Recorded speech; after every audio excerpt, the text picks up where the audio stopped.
Prayer of St. Peter Damian. Holy Virgin, Mother of God, succor those who implore thy assistance. Turn to us. But, having been deified, as it were, hast thou forgotten men?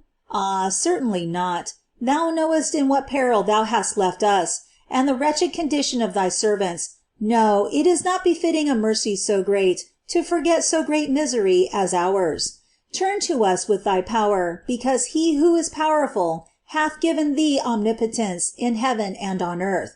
To thee nothing is impossible, for thou canst raise even the despairing to the hope of salvation. Thou must be compassionate as thou art powerful.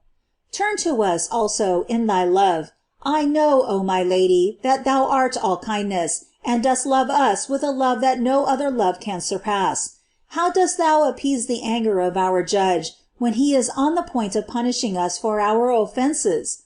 All the treasures of the mercy of God are in thy hands. Ah, but it may never happen that thou shouldest cease from doing us good. Thou seekest but the occasion of saving all sinners, and of bestowing thy mercy upon them, for thy glory increases when, by thy means, penitents are pardoned, and the pardoned come to paradise. Turn then to us, that we may come to see thee in heaven, for the greatest glory we can obtain next to seeing God is to see thee, to love thee, and to be under thy protection. Ah, graciously hear us, since thy Son wishes to honor thee by granting all thy requests.